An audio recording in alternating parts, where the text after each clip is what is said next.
In this video, I'm going to show you how to change the oil and filter for a Volkswagen Golf Mk6, or specifically and more importantly, the petrol VW/Audi 1.4 TSI engine. And this is the 122 horsepower version, the small one. Although, of course, the principles apply generally. Now, I'll go through this at a basic level for beginners, so to speak. And there are some particulars with the Volkswagen engines that people will need to know. Absent any contrary plans, you would want to service your car according to Volkswagen's recommendations. Your car will be set up with automated service reminders, which can be on two different plans. And the basic normal plan is to change oil every 15,000 kilometers or 10,000 miles, or 1 year, whichever comes sooner. And Volkswagen also have long life plans that the car can be set with, which might make sense if you're doing a lot of miles, and these would require more expensive oils. But really that's more about Volkswagen being able to advertise reduced service requirements, which is good for their marketing department when selling the car new. For the average DIYer with a car that's at least a few years old, it's probably going to be a better bet to stick to traditional regular oil changes. Now, this car we just bought from a used car dealer, and despite it being supposedly serviced pre-sale, the OEM Volkswagen filter here is a giveaway that you can't trust used car salesmen. So we're going to put in the correct oil and a new good quality filter. So obviously you will need both of those things. As far as oil is concerned, Volkswagen have some tie-in with, and they specifically recommend Castrol Edge. Now that happens to be an economical option where we are, so I went with that. Anyway, you need a 5W30 full synthetic oil, and as to standards, there are two options. For the traditional oil plan this car will be on, then this A3/B4 spec is fine. You can also look for the Volkswagen 502 standard. You can see that listed on the back here, along with 505. So we know that this is suitable. But if you're on a long life plan, then the Volkswagen standard is 504, and you would expect that to be a bit more expensive as it's a higher spec. As to the filter, this is a Mahler or a Necht product. You could buy genuine Volkswagen if you wanted, but it's going to be cheaper to get a good quality aftermarket brand like this, and there's nothing wrong with them. The brands with good reputations are Mahler, Mann, Bosch, not to exclude some others. And you must make sure that you get the right type. Now, this is not a regular spin-on filter. It has this spring-loaded inner seal type arrangement, which is part of its anti-drainback system. It even comes with an instructions sheet, which is the first time that I've seen a user guide with an oil filter, so that's amusing. And Mahler also have a technical messenger document with installation notes for this filter. So you can tell they're making an effort to help people understand the differences. Okay, so let's get on with the job. First thing is to jack up the car at the front. So make sure that the rear wheels are properly stopped. And then you need to lift the front of the car somehow so as to get access to the drain plug underneath the engine. Here I'm using a simple floor jack and axle stands. You can use whatever makes sense for you. Just make sure the car is stable and safe before you go getting underneath it. So the oil sump is not unusual in its layout. The drain plug is here at the back of the engine, as you would expect. On this Mk6 Golf, I didn't have to remove anything to access it, but on other vehicles you may have to take off an under tray, so just bear that in mind and play it by ear. As an aside, I understand that Volkswagen actually don't use the drain plug to change oil when they do their services. Instead they use the oil dipstick tube, via which they suck out the old oil using a pump. Now that's interesting, as it avoids lifting the car and working the drain plug, but most of us won't have the pump, etc. So I'll be showing you the traditional way. The drain plug is 19 millimeters, so check that you have a socket or spanner that will turn that. If you don't have metric that large, then 3/4 inch is practically the same. and it's fine to use with low torque applications like this as a substitute.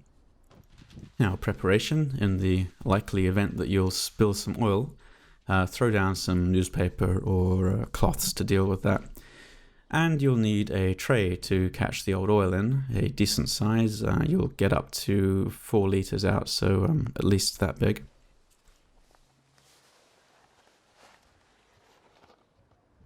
Then you can put a bar or ratchet on the drain plug and crack it loose. Now get it undone until it's properly loose, and then you can take it out with your fingers. Better to be wearing latex gloves at this point, by the way. I'm just too lazy, so don't follow my example. Try not to drop the plug in the oil tray when it comes out, and then let the oil drain. While you wait for the oil, inspect the drain plug and its washer. You can typically reuse these unless they're in bad condition, so just give it a clean if it's okay, and put it aside for the time being. This one is in perfect condition. You can also undo the oil filler cap, as this will allow the oil to drain that little bit faster. And the next step is the filter. Now it's in an unusual spot on this engine, and it's basically upside down, but it is fairly easy to access. You'll need a filter wrench of some kind. This is a band style one that slips over the filter and then tightens as it's turned. This is easier to use, but they tend to slip if too much torque is required.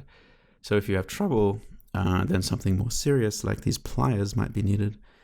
And sometimes filters are stuck on because the previous installer over-tightened them or didn't lubricate the seal with oil. In my case anyway, the band style worked fine, and once it's cracked loose, then you can just undo it by hand. Once it's loose, just lift it up a little bit, but hold it over the engine and just make sure that it's not dripping any oil. You also want to have a rag underneath at this point, just in case. But it should be okay, and you can lift it out and get rid of it. Although before you do, just inspect its seals, both outer and inner. You want to check that they're present and intact. You need to make sure that you don't have bits of vulcanized rubber seal left on the engine mating surfaces. So check that too, check the engine side and make sure that it's clean and ready for the new filter. As to the new filter, get the new oil and just run a bead of the new oil around the outside seal before you install it. This is going to prevent it sticking in the future, plus it'll help ensure it gets a good seal. Then you can run it on. Check that the threads aren't crossed. It will spin freely when things are right. Then tighten it up. The torque spec, if you're using a torque wrench, is 20 Newton meters, but basically you can just tighten it hard by hand and that will be good. You don't want to over tighten lest you give yourself trouble when you come to remove it next time. Basically all you're really doing here is sealing it against leaks. By this time the oil will have drained completely, so get back under the car and replace the drain plug. Do it up by hand, and again make very sure that you don't cross any threads. It's easy to do when you're working at weird angles under a car, so ensure that it goes in easily and then you tighten it with a tool.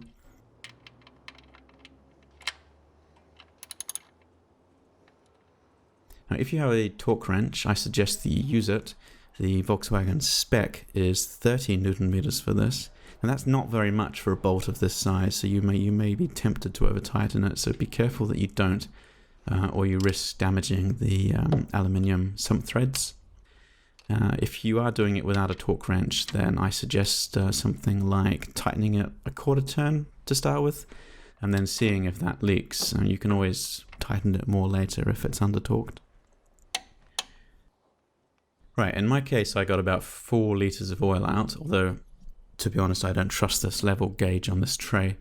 The volume of oil that you're supposed to put in this engine is 3.6 liters, although you should always measure it directly so as to make sure it's not under or overfilled. Anyway, time for new oil.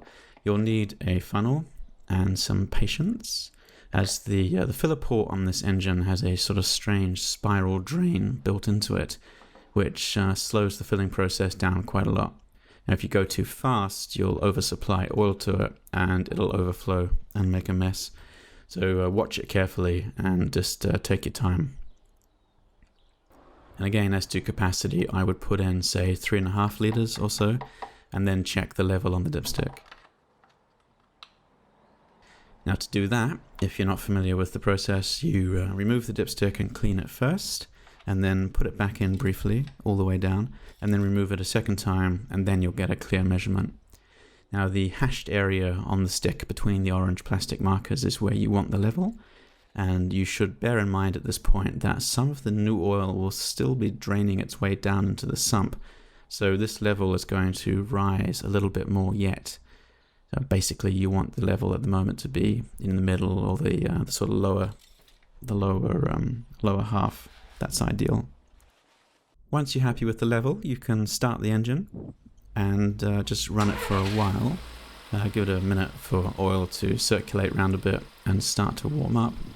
And then check for any leaks, firstly at the filter.